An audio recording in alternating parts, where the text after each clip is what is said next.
Hi friends, welcome to lucky exam YouTube channel. English grammar के इस video में आपका स्वागत है। आज का हमारा टॉपिक है नॉन। नॉन पे ये हमारा सेकंड वीडियो है। हमारे फर्स्ट वाले वीडियो में हमने रूल पढ़ा था। आज के इस वीडियो में हम एक्सरसाइज करेंगे। अगर आपने उस वीडियो को नहीं देखा हो तो प्लीज़ ज़रूर देखें। उसे समझने के बाद ये एक्सरसाइज करना आपके लिए बहुत ही आसान होगा। तो चलिए शुरू करते हैं। First question, let you and I go to the airport to welcome our beloved friend. Let you and I, let के साथ हमेशा हम ऑब्जेक्टिव केस यूज करते हैं। यू हमारा क्या है? ऑब्जेक्टिव केस है, करेक्ट है। आई क्या है? आई नॉमिनेटिव केस है। तो हमें क्या यूज करना है? लेट के साथ हमेशा ऑब्जेक्टिव केस को यूज करना है। तो यहाँ आई जो है वो गलत है, उसकी जगह में क्या लिखना है? मी। तो ये पार्ट हमारा करेक्ट हो जाएगा। Let you and me go to the airport. हमारा आंसर क्या होगा इसका? A. Next, he looks more depressed than her but I don't know the reason. he looks, ये हमारा सिंपल प्रेजेंट है, सही है। more depressed, ये भी सही है। then, कॉम्पेरेटिव डिग्री के लिए हमने then यूज़ किया, करेक्ट है। यहाँ हम हर यूज़ कर रहे हैं, ये हमारा ऑब्जेक्टिव फॉर्म है हर, लेकिन हम किससे कंपेयर कर रहे हैं? ही के साथ। कंपेरिजन हमेशा सेम फॉर्म में होना चाहिए। ये अगर हमारा नॉमिनेटिव फॉर्म है तो ये देन के साथ जो हमारा आएगा वो भी नॉमिनेटिव फॉर्म में ही होगा। तो यहाँ जो हम हर यूज़ कर रहे हैं ये गलत है। इसकी जगह में क्या यूज़ करना है? शी। ये हमारा हो जाएगा नॉमिनेटिव केस। तो ये कंपैरिजन करेक्ट होगा। तो हमारा एरर पार्ट कौन सा है? C. Answer is C. Question number 3, in today meeting we must first discuss and thrash out the problem one by one. In today meeting, आज की मीटिंग में, यहाँ की के लिए हमें एपोस्ट्रोफी एस को यूज़ करना होगा, तब ये वर्ड होगा आज की मीटिंग में। तो हमने एपोस्ट्रोफी एस को नहीं यूज़ किया है, हमारा एरर पार्ट है ए। यहाँ एपोस्ट्रोफी एस यूज़ करेंगे तो ये सेंटेंस करेक्ट हो जाएगा। Then answer is A. Next, the manager concluded, ये हमारा सिंपल पास्ट है, सही है। दैट हमारा कंजंक्शन यूज हो रहा है दो क्लॉज को ऐड करने के लिए। इधर महेश और तेजा वेयर, हम आइदर यूज कर रहे हैं। आइदर के साथ हमारा वर्ब क्या होगा? सिंगुलर फॉर्म में होगा, क्योंकि आइदर का मतलब होता है दो में से एक, यानी कि एक को रेफर करता है। एक के लिए हमें सिंगुलर फॉर्म यूज करना है। तो यहाँ हमारा वर्ब जो वेयर है वो गलत है, इसकी जगह हम क्या यूज करेंगे? वाज। तो ये पार्ट हमारा सही हो जाएगा। तो हमारा आंसर है C. Next, I saw the accident, but fortunately, I didn't have to give evidence as there were a large number of other evidences. I saw the accident, सही है, but fortunately, I didn't have, ये past form है, to give evidence as means क्योंकि, there were a large number of के लिए where आया, सही है। ऑफ अदर एविडेंस है, यहाँ क्या है कि पर्सन के लिए यूज़ हो रहा है। एविडेंस जो होता है वो गवाह होता है, लेकिन वो पेपर प्रूफ या डॉक्यूमेंट प्रूफ के लिए यूज होता है। अगर हम व्यक्ति के लिए यूज़ करेंगे तो यहाँ क्या यूज़ करेंगे? विटनेसेस।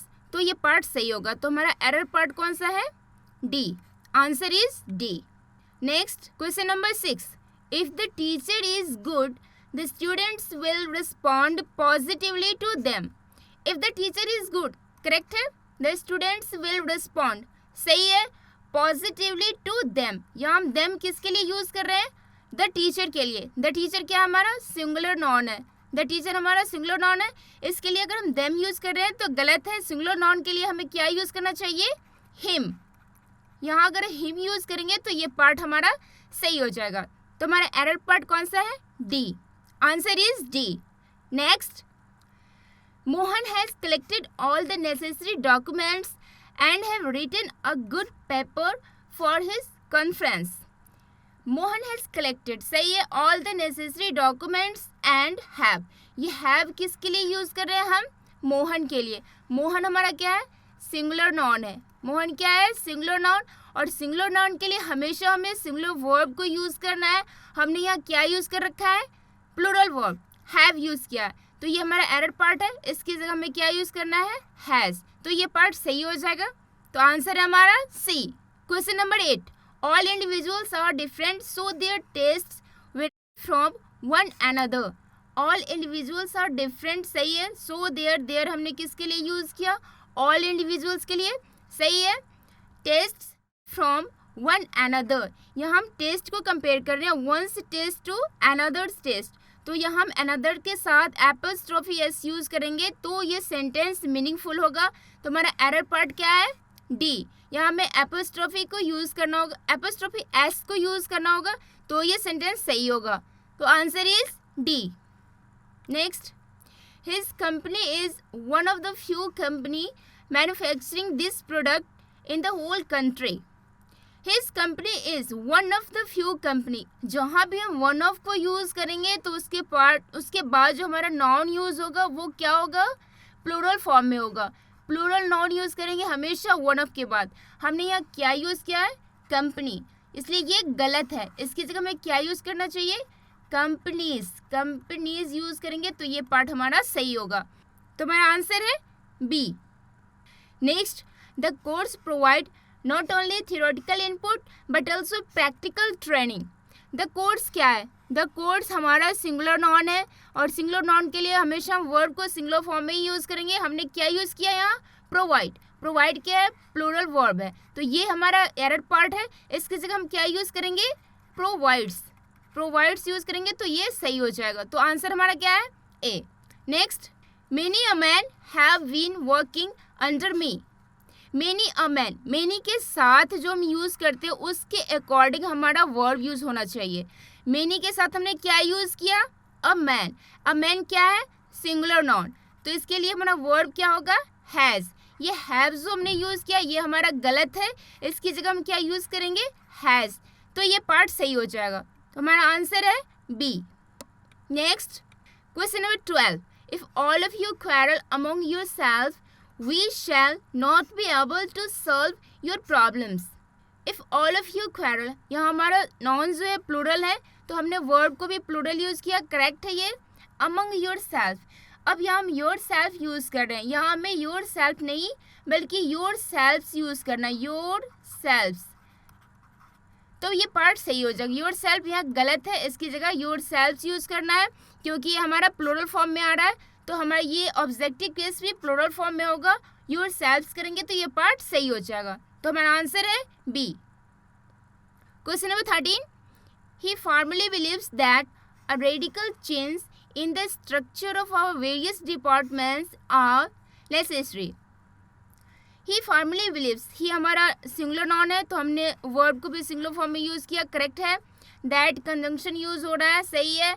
और रेडिकल चेंज, ये रेडिकल चेंज क्या है, रेडिकल चेंज हमारा नाउन है तो इसके लिए हमारे नॉन सिंगुलर नॉन है तो इसके लिए वर्ब हम सिंगुलर फॉर्म में यूज़ करेंगे। देखते हैं हमने वर्ब क्या यूज़ किया इसके लिए, इन the structure for various departments और ये हमारा वर्ब है जो रेडिकल चेंज के लिए यूज़ हुआ है। रेडिकल चेंज सिंगुलर फॉर्म में है तो हमारा वर्ब भी सिंगुलर ही होना चाहिए। हमने यहाँ प्लूरल फॉर्म में यूज़ किया, आर यूज़ किया जो गलत है, इसकी जगह हम क्या यूज़ करेंगे, इज़, तो हमारा एरर पार्ट है D. Answer is D. Question number 14, the unskilled class of workers are the most exploited class under the present labour contract system.